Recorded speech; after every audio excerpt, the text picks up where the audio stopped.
Good evening, everyone. Thank you all so much for joining us tonight.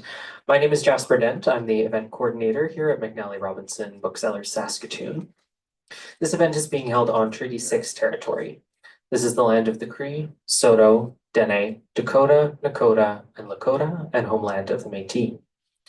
It's my pleasure to welcome you to the dual Saskatoon launch of What Shade of Brown by John Brady McDonald and Green by Zachary Logan. We've got a color-themed poetry night for you. Both books are published by Radiant Press. Thank you so much to John and Zachary for you both commuted to get here. You both traveled to join us in Saskatoon, so thank you for being here this evening, and to Radiant Press for working with us to make this event possible. Just to note that this event is being live streamed, so there's a web camera up to your right here. I'd also like to take this moment to encourage you all to silence or turn off your phones for the duration of the event. If you would like to buy copies of either book, we have some up here on the signing table, and we also have some on the desk by where you first walked in. You're welcome to get your books signed before you purchase them. We just ask that you please remember to stop by the cash circle on your way out. Thank you. Now I'd like to introduce our first poet for this evening. John Brady McDonald is a Nêhiyawak-Métis writer, artist, historian, musician, playwright, actor, and activist born and raised in Prince Albert, Saskatchewan. He's from the Muskeg Lake Cree Nation and the Mistawasis Nêhiyawak. He's the author of several books, most or all of which we have here tonight, and his written works have been published and presented around the globe. He's won the Saskatchewan Book Award for nonfiction and the Indigenous Peoples Writing Award, among many others. He's also an acclaimed public speaker who's presented in venues across the world. John lives in Northern Saskatchewan, but he's here tonight. Everyone, please give him a very warm welcome.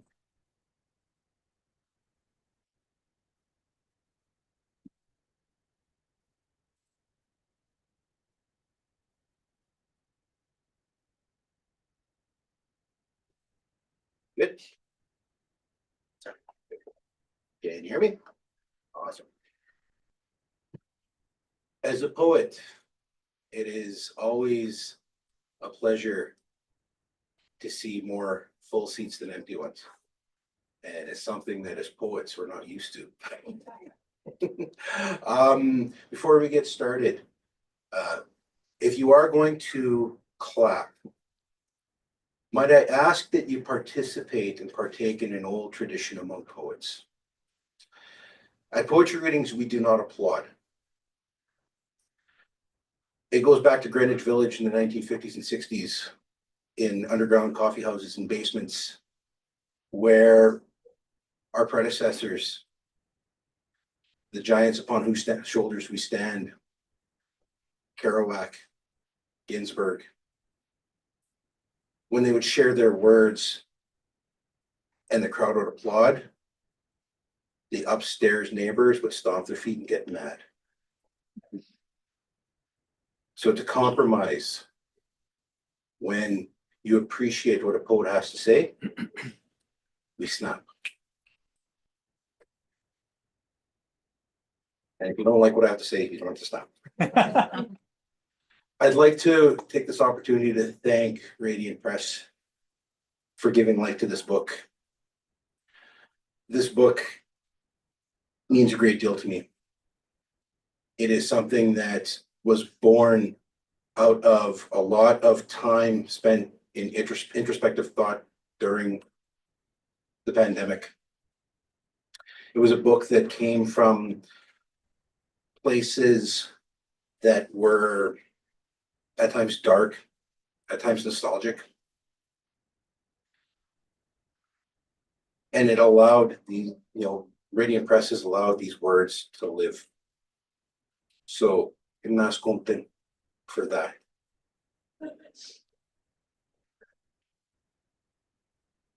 The first poem, right on. The first poem I'm going to read, we're going to start off dark. We're going to go dark. That's the way it is. This is a poem that I wrote shortly after the tragedy of James Smith. After the horror that happened to that community. And after two friends who I lost. Who will take the candle? Who will take the candle into the darkness tonight? Who will bring light to places we cannot see? Who will stay with the sacred fire? Who is even going to light it? Perhaps we should all rest around it and make room around the stones. I wish there were answers in my words. I wish my pen strokes could lift from this page and turn into powerful medicine. I wish they would become an eagle-wing fan waving over us all. But I don't think these words can answer. Perhaps someone else's will. Away from the flames, the northern lights have come to dance them all home.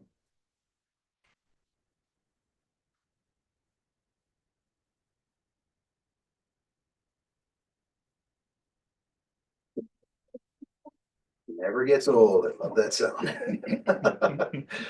Go ASMR.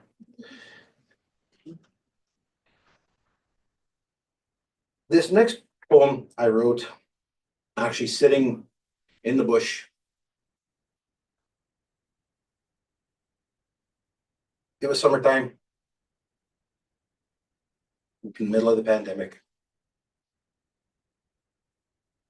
The first summer of COVID, where isolation made us feel all so safe. And when you sit alone with your thoughts for long enough, your mind can wander. In another life, I was a hunter. In another life, I was a hunter. I killed to eat. The setup is familiar and the changes are slight, but it makes one more careful, that's all. It makes you concentrate just a little bit harder. It makes you take each step very carefully. When the crack of the rifle echoes through quiet poplars, you exhale that breath you were only vaguely aware you were holding. The steam from your hot exhalation mingles with the muzzle smoke in the frigid air above your head. It is only then that you start to feel cold again, and you make your way down that long and lonely wooded hill, going to see if you are tracking the animal for a long way, or just a few yards it was able to make before it ran itself out. Pull apart these little moments and separate these days. Let the pull of your momentum guide you on your way. Do not let indecision cripple you. Let intention rest. Say what needs to be said. The energy caused by fear is a tumor upon the lungs of the earth.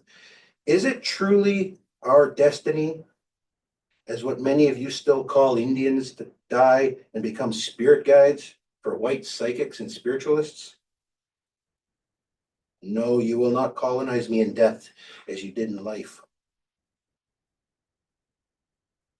Winter snows bow the spruce boughs low, the heavy weight of snow breaking evergreen limbs. The sharp crack echoes through the trees, amplified by the cold. Winter always makes the senses sharper. I will gladly take sharpened wits over foolish words.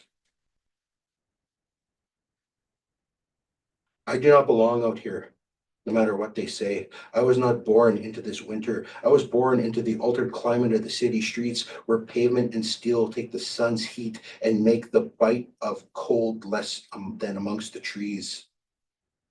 I think of cold, open water cutting your breath wide open. Jump into it and you will gasp and open your eyes wide. It will force you to. You will do it involuntarily.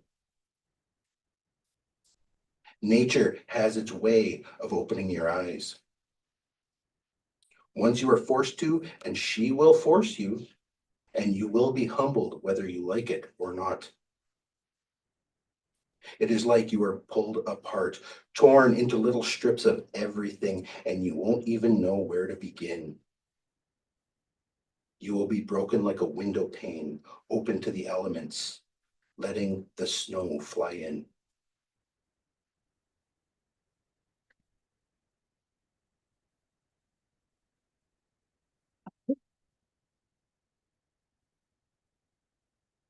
So one of the themes in this book is me not being able to deal with getting old. I fully admit that for this event, and I'm not shy about it. I dyed my hair.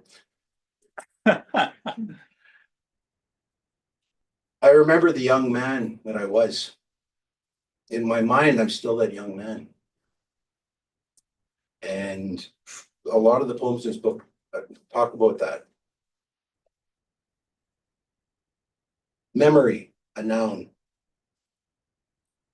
Memory, a noun, the place I go back to when where I am is not so sweet. Memory, a place. Young boy standing on a sidewalk, staring down where the snow melted, gravel and dirt scattered into the verge where grass meets concrete, garbage scattered around the bases of caragana hedges, ground once buried under snow, now bare, wind warm and cold at the same time, blowing the scent of spring around the city. Memory, a time. Dusk and headlights, summer evening on the same sidewalk, young boy, now a young man, aching for a good time, aching, looking for a place to be, seeking noise and excitement, his high-top shoes scuffed, stolen from the boot rack at a high school. They will carry him all night, searching for something, a vague idea of what he's looking for, something he cannot fully articulate. The closest approximation is the feeling he got standing on the midway late on a Friday night, looking at the lights. Memory. A man. The color gray creeping into thinning hair. He looks down on the sidewalk, past his body, gone to fat. The lean figure of his youth vanished forever. Remembering the last time he stood at this place, now feeling sorry for himself, lamenting the loss of how he once looked and felt, wishing he could go back, perhaps conveniently forgetting the deprivation which brought him the lean body. He finds it funny. Nostalgia has a way of omitting the bad times from time to time, and how memory can be a funny old thing.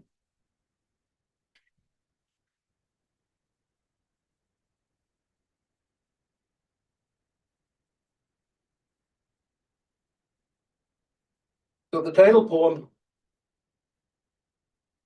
speaks to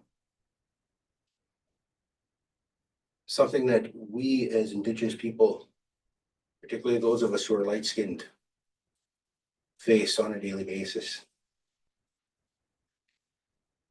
Over the past 5-6 years, as Indigenous people, we've dealt with an interesting dichotomy of people pretending to be us, and in that rush to defend who we are as Indigenous people, we become gatekeepers and suspicious and using very colonial ways of gatekeeping. As Indigenous people, we have our traditional ways of finding out who you are. Who's your mom? Where are you from? Who's your family? But when you're light-skinned, it is something that we carry with us. Like I've always said, we're the living symbol of colonization. We're the living representation, flesh and blood. And so the title poem is something that I've been fighting my whole life. It's a question I've been asking my whole life. What shade of brown? What shade of brown would you rather I be? You seem so fixated on the lightness of my skin and how it pertains to my being Indigenous. Perhaps it's only fair to formally ask you to your face. What shade of brown would you rather I be? Is there a particular pigment you had in mind? I know you'd rather I was much darker than I am. Dark like my father, perhaps. Or at least as coffee brown as my grandmother. But not like my pale Irish great-grandfather, right? The one who married the bras brûlée daughter of a Red River Rebellion veteran. What shade of brown would you rather I be, since you're so keen to focus on my light skin and how if I were darker, I might be more Indian in your eyes, correct? Dark enough that my life would have been made a little harder than it was, is that it? I look at my pale arms, my pale hands. This light skin didn't keep me from growing up in a residential school. This light skin didn't stop the loss of my culture and my language. This light skin didn't stop the despair and loneliness of growing up poor. This light skin didn't stop me from being followed by store security all the time. This light skin didn't stop the fights on the playground or the racial slurs hurled at me. This light skin didn't stop the cops from slowing down whenever they passed me on the street. This light skin didn't stop the high school guidance counselor from saying that I was going to end up in jail or on drugs, just like the rest of them. What shade of brown would you rather I be? Dark enough so there would be no question, right? Dark enough so I didn't have to constantly justify my heritage, not constantly having to lay out my entire family tree to prove that I am Indigenous like the Germans did. Like the Germans had to prove their racial purity time and time again to the authorities in 1930, lest they be sent to the camps, blood quantum and all that. What shade of brown would you rather I be? I look at my pale arms, my pale hands. This light skin has brought me dirty looks on my mother's reserve every time I visit. This light skin has brought me sideways glances in ceremony. This light skin had people asking in Cree, what's that white guy doing here? Not knowing that I understood what they were saying.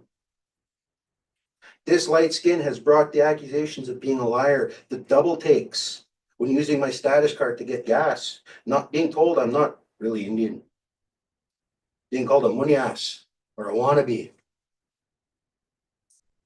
This light skin had people in a store call mall security because they thought my father was kidnapping me when I was a child because I wasn't as dark as him. This light skin brought me alienation, ostracism, and condemnation. This light skin forever keeps me feeling less than, and seemingly on the outside, not really welcome into that sacred circle, not feeling comfortable sharing my experiences for fear of not being believed. I'm not going anywhere. So again, I ask you, what shade of brown would you rather I be?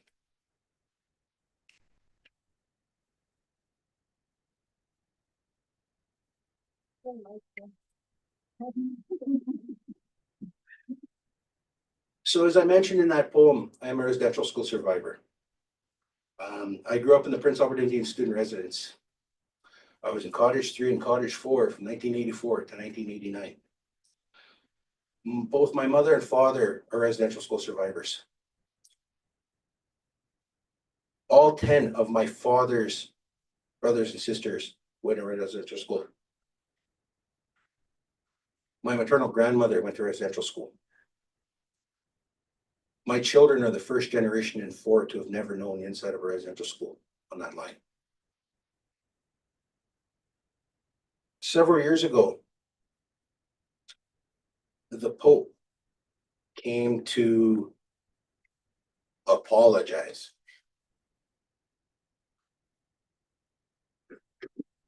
And I got mad. And when you are a writer and you're somebody who is comfortable in front of a microphone and comfortable in front of a TV camera, and someone asks you your thoughts, you tend not to hold back. I think guys told CBC National News, I hope the door doesn't hit him in the ass on the way out.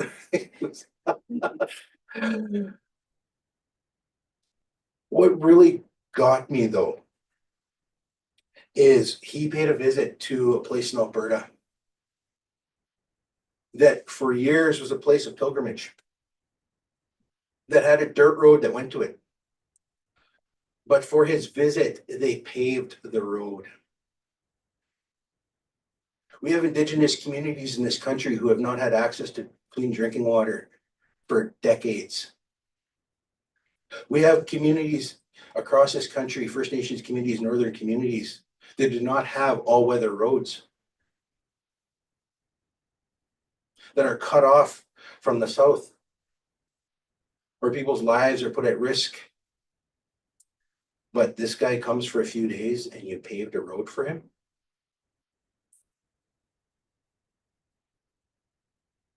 So these two poems, and I'm going to read them back to back. Try to express without really swearing lots. Because for me, that was my knee-jerk reaction, was anger. You'll pave the road for a pope. You'll pave the road for a pope as he comes to make his apology. You'll pave the road for a pope, but our people cannot drink the water. You'll pave the road for a pope and use it later to steal our children into foster care. You'll pave the road for a pope, yet our sisters and mothers continue to vanish. You'll pave the road for a pope and continue to plunder Mother Earth for all she is worth to you. You'll pave the road for a pope and continue to expose us to disease, continuing to act like everything is normal, as if millions haven't died. You'll pave the road for a pope while settlers kill us and get away with it. You'll pave the road for a pope and leave us to suffer yet again. For me, the most painful part was watching as someone put a headdress on the pope. When I saw that, I felt a cold chill run right through my body. I spent 2 hours curled up in a ball crying in rage when I saw that.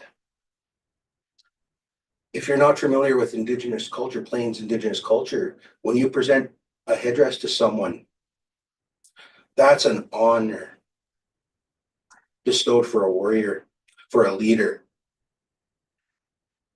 Each one of those eagle feathers is earned by actions and deeds.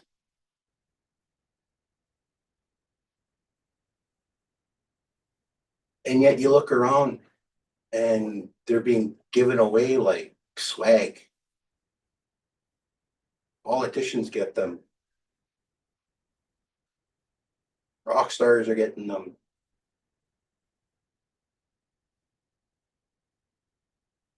Never give me a headdress. Never give me a headdress. I won't accept it if you do. Every politician has one. Every moneyed celebrity and so, you even gave one to the Pope when he was supposed to be here begging for our forgiveness. Never give me a headdress, even if you think I've earned it. How long have we fought the Coachella princesses and the Halloween costume stores, the sports fans in Cleveland and Chicago and Washington, D.C., pleading with them to stop wearing them to concerts and games? Now we're giving them away like monogram pens. Never give me a headdress, for I may be tempted to tear it apart, to take those eagle feathers, to smudge them and give them to those more worthy of holding them, like newborn babies. After what you've done to them, don't you ever give me a headdress.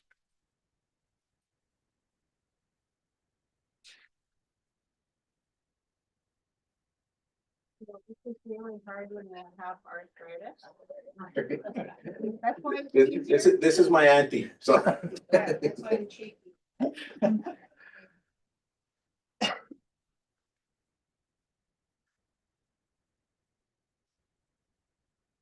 going to read a happy poem. Yeah. I figure I brought everybody down.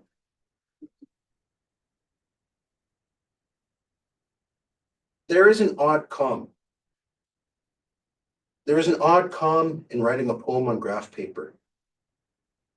Each letter in its own square, like a poorly thought out crossword puzzle. No room for error, each word locked in place. If you change your mind, you can't go back. You have to start again, the whole thing from the beginning. Literally from square one.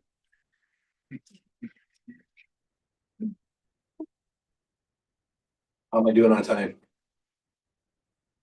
I've always Kind of said, late, so you've got some time. I've always said when people ask me to speak, I say, just tell me when to start and tell me when to shut up. So, because, and one of my favorite sayings is, time's a colonial construct.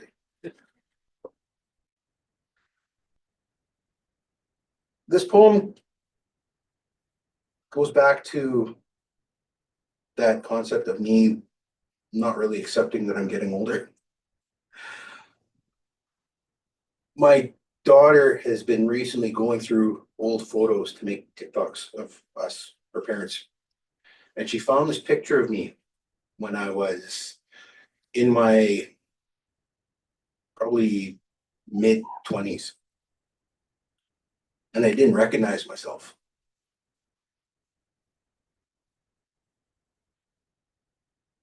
And in that picture, she said I look like a giant. Once it seems I was a giant. Once it seems I was a giant with long black hair, a bushy beard, long tattooed limbs. I carried forests in my arms. My fists held trees. Branches hung heavy with plentiful fruit. Bundles of cut timber to build scaffolds, frameworks. My legs were caissons sunk deep into the earth, foundations upon which battlements became bridges. Garrisoned with the wise ones, I was skinned in steel, 100,000 riveted plates, impenetrable bulwarks deflecting the cannonballs. Once upon a time when I was a younger man, now only the tattoos remain.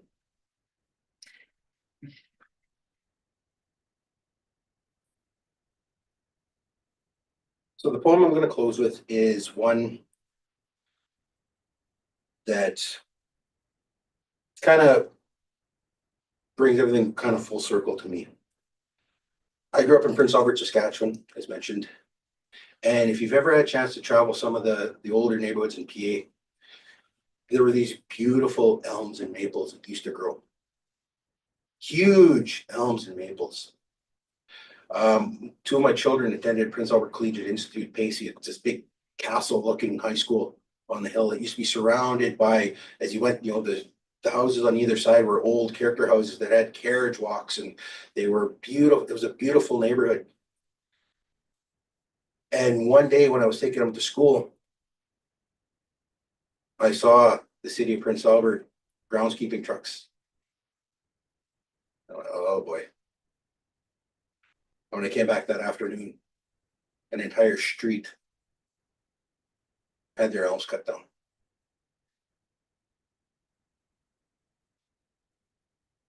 And what really kind of struck me was how those trees, while not indigenous to the area, they were there a lot longer than I was. Our family has the honor of being descended from Garneaus. My great-great-grandmother, my auntie's great-grandmother, named Eleanor Garneau, planted a tree in Edmonton, a Manitoba maple that stood for 143 years on the University of Alberta campus, the Garneau tree. That tree was such an important part of Edmonton history that when they had to cut it down, it made national news. Now, I don't want to go off on a Lorax here. I speak for the trees, but when you grow up in the city, when you grow up around concrete and steel, you crave that connection to nature beyond just grass. And I remember as a kid walking down those same streets and running my hands across those trees. And it's sad knowing that future generations won't have that connection to those particular trees. You brought down the old trees. You brought down the old trees, stripped them of their limbs, bucked them up in 2-foot lengths, then piled them beside the stump. They were maples and elms, not indigenous to the place, but they stood for over 100 years in the same spot while the world changed around them.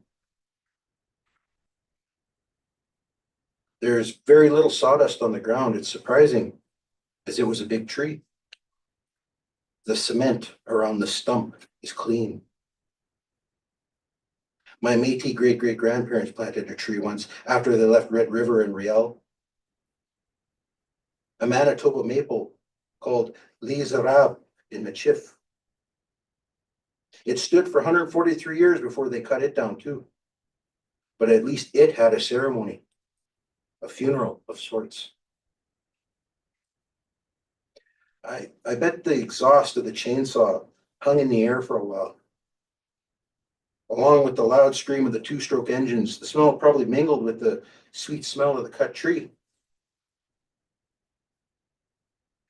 There's sunlight hitting spaces where it's never really been before, because the tree cast shade on them. Oh, there was a space there before where the sun touched for millions of years. It's still there, but it's under asphalt and cement now.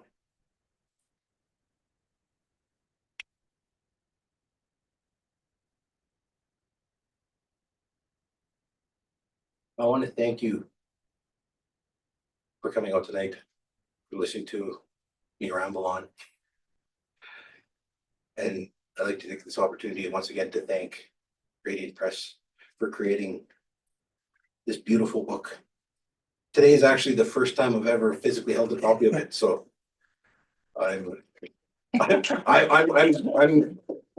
experiencing it that the first time is the same as yours. So I'm very grateful.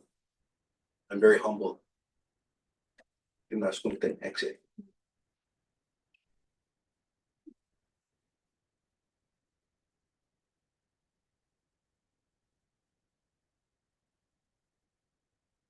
Thank you so much, Sean.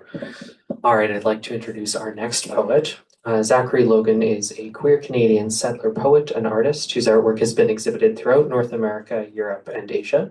His work can be found in collections and galleries worldwide, but most importantly at our local Remy Modern, among many others. In 2014, Logan received the Lieutenant Governor's Emerging Artist Award. He's published a chapbook with Jack Pine Press and 2 poetry collections, including this one with Radiant Press.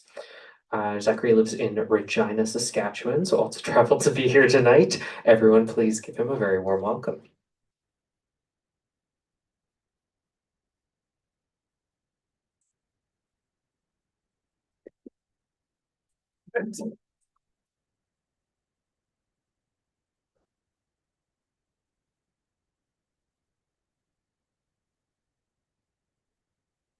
Yeah.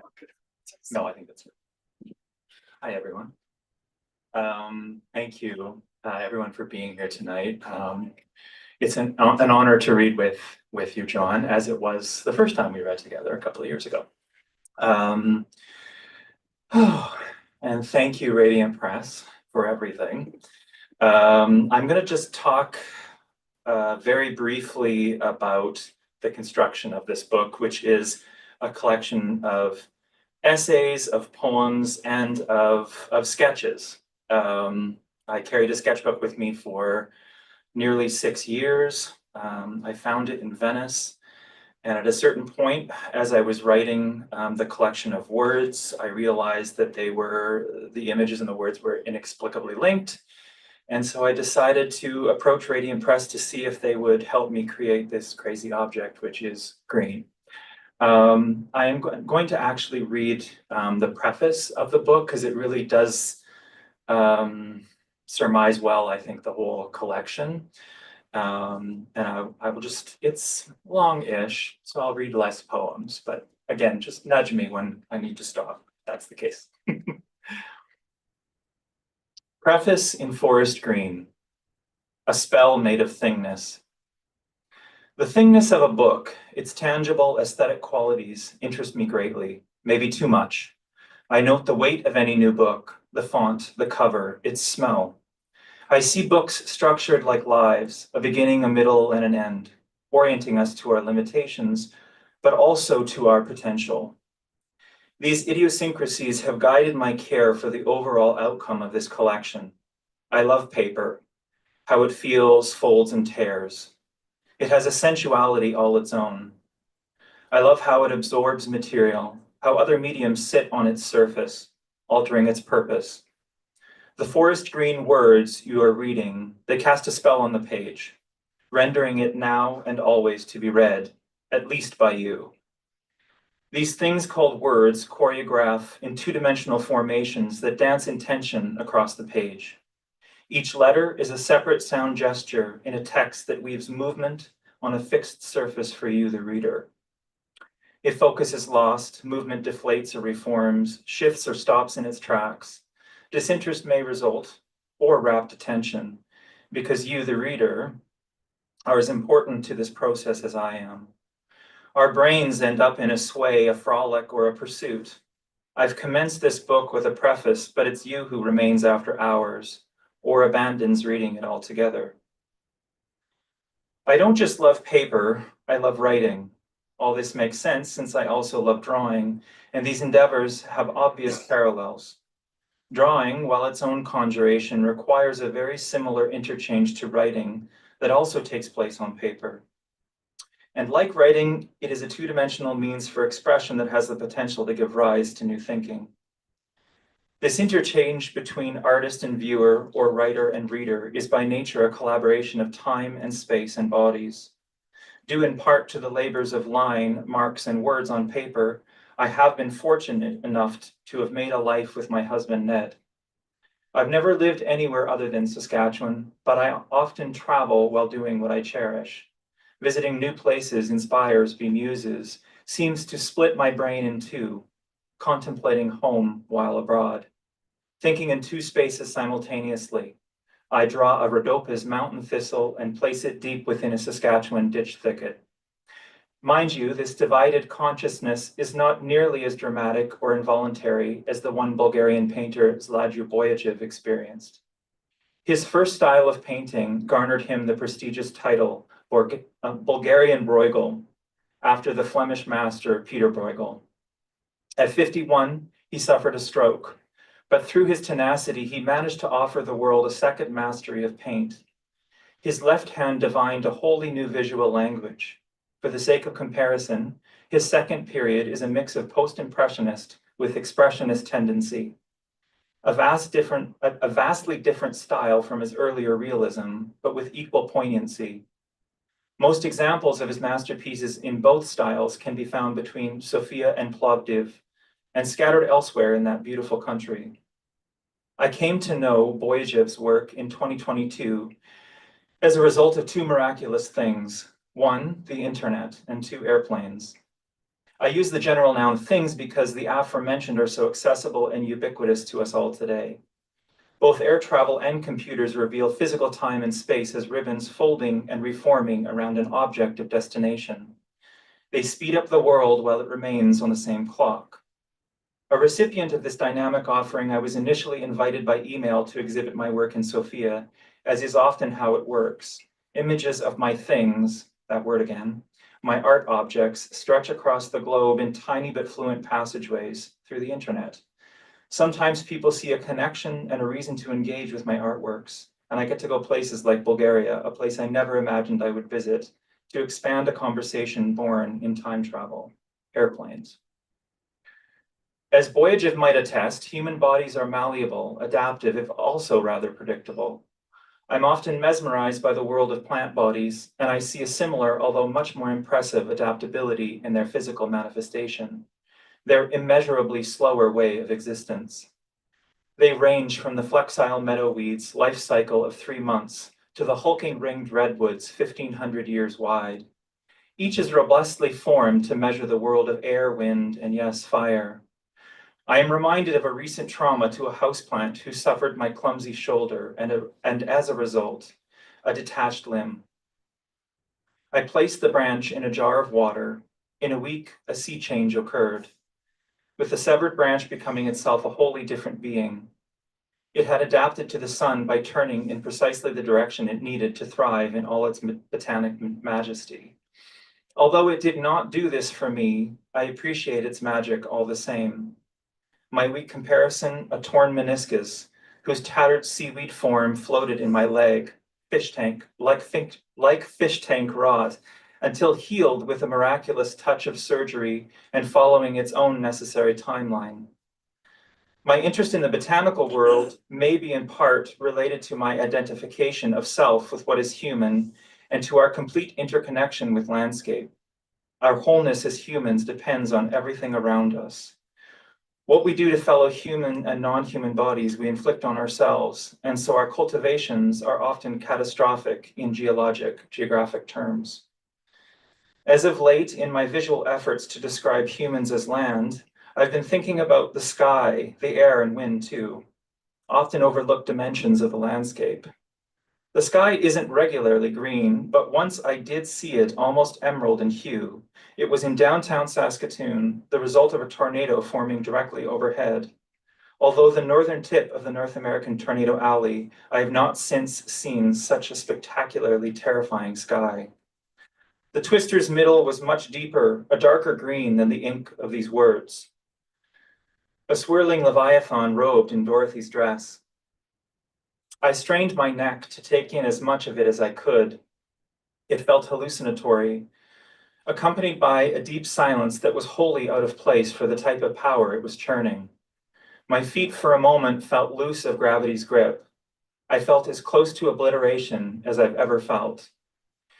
In Leonard Cohen's song, The Future, he opines that in the future, there won't be nothing you can measure anymore. I have interpreted these lines as referring to extinction, of future apocalypse. A totality of measure amounts to an inability to contemplate, a nothingness or apathy with the world that can also be described as a total disenchantment. Green is among other things about its namesake, how an everyday phenomenon such as a color can ground our experiences of the world or upend them, depending on the circumstances. It is ultimately an exploration of my own enchantment with the world that is yet to be exhausted.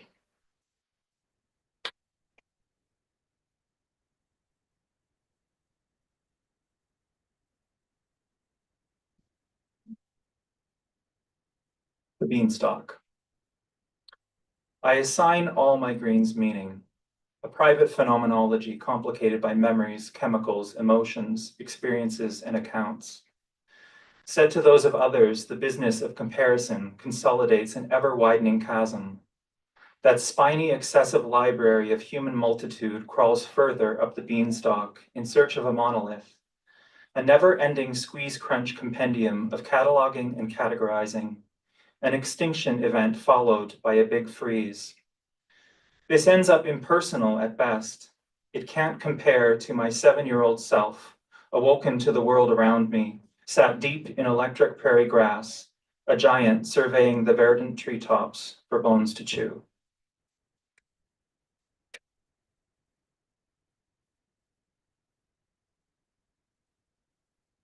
A lot of these poems are reflections on artworks that I've seen, or artists who I admire, whose works I have sought out when I've been fortunate enough to be in places where they are located. This one is about probably who I would consider my favorite painter, Caravaggio. Notes on Caravaggio. Subaqueous foreground of topographic skin animates Caravaggio's The Taking of Christ. A spotlit tryst initiates the birth of cinema, immersed in a still sea of whirling sexual tension, anxiety, and regret.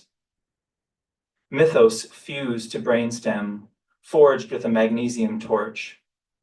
Outside the National Gallery, Dublin's air has a similar tenebrism, a wetness that settles democratically on well-lit monuments in the dark of night.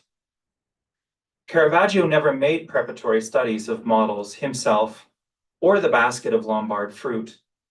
In fact, hardly any drawings attributed to him are known to exist. He preferred nothing beneath the surface, physicality, attendance, mandatory. Ghosts of contour threaded with horsehair in pigmented mineral and fat alone. The almost puncture by wooden brush handles delineate bodies as they posed in the gesture they were to become in oil. Now a part of the painting's topography, these jabs are his only guides to the circumference of flesh. A slight gash arousing doubt, like Thomas's penetrating finger probing the gaping side of Christ. You can make out these undulations on the skin of his canvas if you know where to look.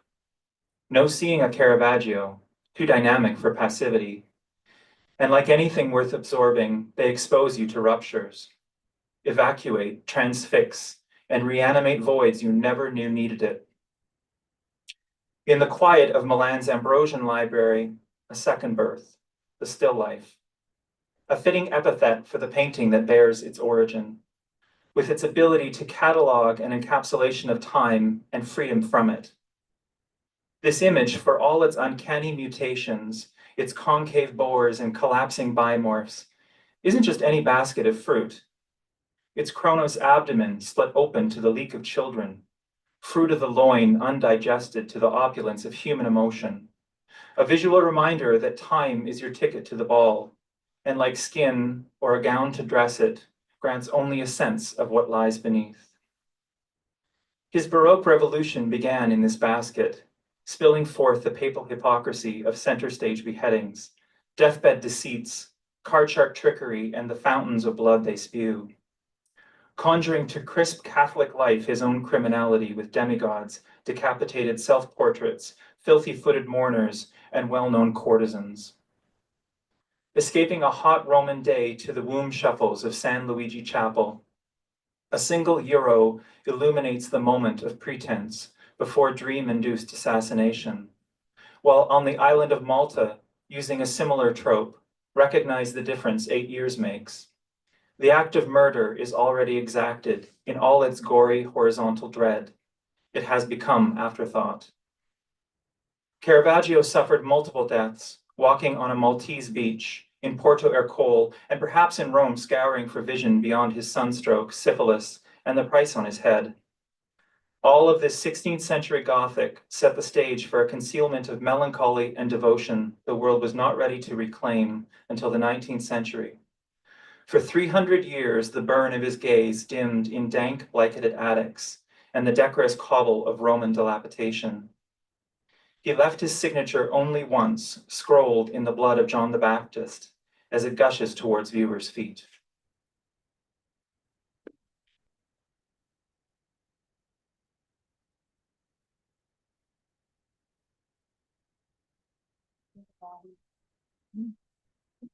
Do it. Okay, here's a fun little one. Maybe you'll recognize who it's about. Frying pan. Paper crown on a notched swine. All of his horses and all of his men could not bring the price of eggs down again. The diner smells of the American dream, sunny side or easy over.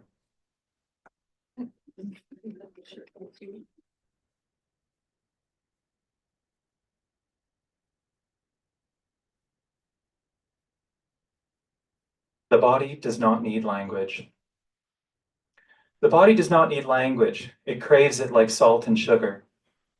A heart condition caused by such rich compulsion is only quelled by the ordinary condition of moderation.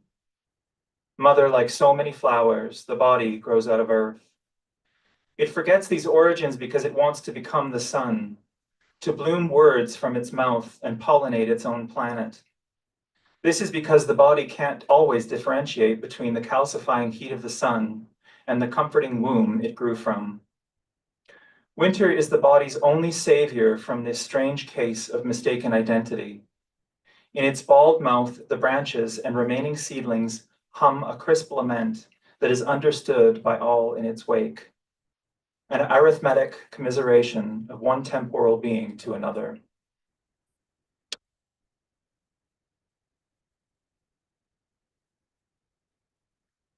This one is about this last election where the Saskatchewan Party decided to play around with the lives of vulnerable young people. The prairie sky is queer.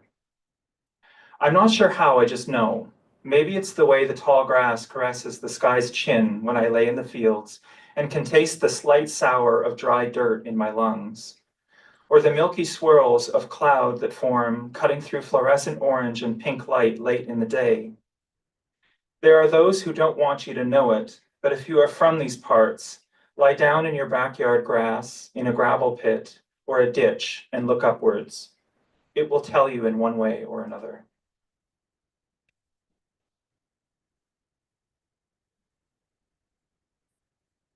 All right, I have a couple of more. Are we good for time? Yeah. All right, okay. This next one is about an experience I had meeting Joni Mitchell, casting her hands. I'm in love with Joni Mitchell, so I'll just throw that out there. And then I almost got to see her last year at the Hollywood Bowl. Had a ticket, had to give it up because of circumstances, but I sat at home and wrote this instead. Woman of Weeds for Joni Mitchell. From my current roadside malaise, I did an awkward thing, something only a 25-year-old would do. I drew you from the cover of your hits album with a dandelion woven in your hair. Not quite a flower child, wood lily in hand, but a woman of weeds. On that same day, I helped a sculptor cast your hands while smoke from your cigarettes billowed around my head. You talked about Little Green and a king you once had. I recognized your stories as if you were a family friend. A record of this feels uncannily clear, the words and their audible ghosts never forming to vinyl spirals. Perfect earworms left dangling in my brain like coddling moth larvae on the apple's edge. Between late summer warmth in no urge to go, my year long past due for a woman of weeds, sour to the crickets who cool their bodies to a standstill. A consort on repeat, singing the sounds of her own desire. I had a ticket to see you at the Hollywood Bowl, but missed my flight out of necessity. From the Queen City, I listened to your voice reformed in vinyl swirl while I painted a night the moon swept down. You never made it to your Woodstock, and I never got to mine.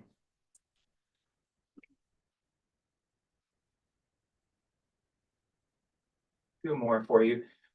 This next poem is about an experience I had, a very big honor in my my life as an artist. I was commissioned to create works for the centenary of Tom Thomson's passing by the Ontario government in the McMichael. And this is a poem about that experience and the experience of being in the Tom Thomson shack on the site of the McMichael. Tom Thomson, the dream. I had an afternoon dream in your shack after days of painting the exhumed root systems of nearby weeds, all clumped and fleshy like tiny human organs. I climbed the wood ladder and fell into creaky arms, roughing out aqueous wooden ore in deep water dirge, emerald black and deep. Froze in the dazzling snowed compact of Turtle Island's hump, I found you. Gazed on the sky of a young Canada, sat yawning in its reflection, a narcissus in trillium form, handsome and impish, with hairy wet forearms, cleaning the slime coat off silvery fish. There is such a focus on the last few seconds of your life, Tom, as if people cannot comprehend the soily labor of paint.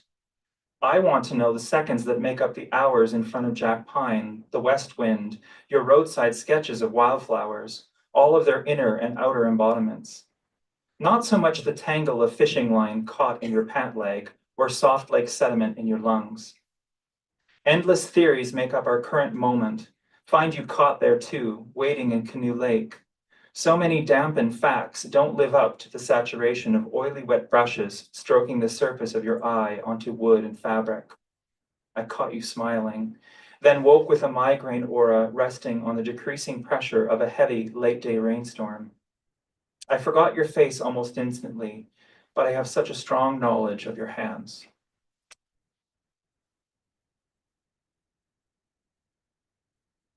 And I'll leave you with this one. I live with all my greens. I live with all my greens, a combination of houseplant windows in ranges of forest, chartreuse, arsenic, and lime. The late fall back alley beauties that bow stem in a below zero sky, but keep their exuberant shape in Xanadu, and the fever host of past summers in parks. Mondrian didn't mind his dreary room, but looked out the window and grumbled, too many trees, too much green. A modernist harmony couldn't be achieved with it. It has too much of the world in it. Green, like all names for things, is just a pin that holds an endless hue of little angels dancing on its head, each a slight shift of cooler or warmer, lighter, darker. Captured light chasing multi-tone chlorophyll through Place des Vosges fountain spurts in the Marais of Paris. Vitosha Boulevard's bulging trees in Sofia explode in the wide storefront weave of patrons. The mossy carpets of Hackney's St. Augustine Tower and the stacked gravestones lining outer walkways, collecting their own scripts of rain, mulch, time, and erasure. The quiet of Trinity Bellwood's mint canopy as it spellbinds the never-same movement of light, day passing through. Thank you.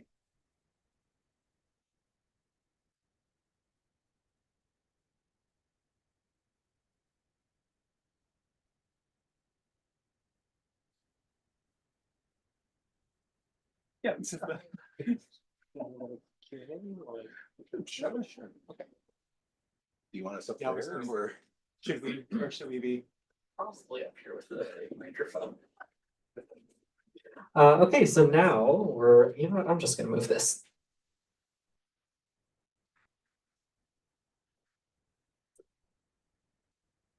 No, that'll be fun. No, it's Q&A time. So if any of you have any questions for either Zachary or John, I can bring a microphone to you here and you can ask and hopefully they will have responses. Yeah, perfect. Zachary, one of the things, and John as well, you so eloquently express so many of your experiences through such a personal lens. I can't even imagine how artificial intelligence could ever copy. Can't. No, but what I do want to know is what were you like as a child, and what brought you Ask to my this mother. point? We need to bring the mic to my mother. What I was like as a child? Yeah, I mean, what you become and what you write. I was a former teacher. I wonder, like, as a little child or as a young man growing up, and particularly, being queer as well. Like, there's a lot of things probably that went on, but what Yeah. inspired you to become a writer? Well, I think actually when I write, I feel like I reflect a lot more on my childhood, at least outwardly. I think in my visual work it's there as well, but it comes out a lot more, I think, in my writing. And yeah, I think I always had a wonderment, and I talk about enchantment and continuing to be enchanted, which is harder as I became an adult. It became a harder task. When I was a kid, it felt like just second nature or what, it was very, very easy. But yeah, I think that's in part what green is about, is just like living every day and seeing things, and just the idea of the color green being this remarkable thing that we take for granted. Sure, it's my favorite color, but and I focused on it as a way to reflect on my love of life, I guess. But You're taking me, like, I felt like I was at Ness Creek again. oh, Ness Creek, which I also love. Yeah, I don't know how else to answer that, but yeah, and thank you. I'm actually gonna step this way I think we're as an old roadie. I know you get away from the microphone or get away from the speakers of the microphone. As a child, I'll be honest, I was never a child. Residential school never allowed me to be a child. I was a student. I had, I've never had that opportunity. That opportunity was taken from me. As a teenager, I was Bender from the Breakfast Club. So that was who I was growing up. For me, my story is not unique by any stretch of the imagination. What makes mine kind of unique is, for some reason, I've been given this ability to make somewhat coherent sentences. And people seem to like those coherent sentences that I seem to make. So, it took me a long time to be able to acknowledge that these words, I've earned them. I've earned that right to be able to tell my story. And with that comes the responsibility of knowing that I'm here telling my story while so many others aren't. And when I'm given this opportunity, I'm very fortunate and humbled to have this opportunity to share my words like this. They're just not my words alone. I carry, there's a reason I wear a missing and murdered Indigenous women's vest whenever I do a reading. I carry with me those who either their voices aren't strong enough yet to tell their stories, or they're not here to tell them anymore themselves. So for me, that's where the words come from, is that responsibility. In our culture, the word for storyteller is otatsimo. And otatsimo, that's a storyteller. That's a very big role and responsibility you're gifted. And so for me, it's something I take very, very seriously when I share my stories, even the silly ones. And even, the humor that we have when we share it, it's always with that knowledge of, there's a reason why we do this. And it's to share our stories, because for so long we weren't allowed to. So, Can I ask another question? You have children. You have triplets, right? and an older one, yeah. Yeah. So in becoming a parent and going through that lived experience, how have your children helped you see the world in another way? Well, there's a reason I dye my hair. I like it. For me, the world that my children have is one where, at the beginning, I will fully admit I was jealous of my children. My children, I'm very fortunate, my children have never known hunger. My children have never known to go without. And that the little inner child in me was kind of jealous of that. So I had to reconcile that as a parent to view, that my efforts to reconcile that jealousy that little inner me had, that you guys don't, you never have it as rough as we did. And then I realized where that came from with people, even among residential school survivors. My generation's often told, well, you didn't have it as rough as we did. And so that, trauma is trauma is trauma. For me, when I see what my children have become with their lives, to see where they've gone and to know they haven't had to go through what I went through, it gives me hope, but at the same time, it gives me a little bit of fear. Because one thing that my childhood gave me was resilience and coping mechanisms and a strength that made me a little bit more streetwise. And I ask myself, have I failed my children in not providing that deprivation? And so you're constantly thinking about that. My children have never, my children have always known what a full fridge looks like. Have I done a disservice to them for them never knowing what it's like to be hungry? Have I robbed them of that opportunity? So it's always been, there's always, as a parent, I'm always second guessing, because I never had, when you're the child of residential school survivors, That's a tornado watch warning. okay. Oh. Yeah, tornado watch warning. All right. That's Yeah, really it's outside. You're fine. Maybe the sky will be green They're out there. Surrounding. This is actually probably the best part of the bookstore to be in if a tornado hits. Did that answer your question? Thank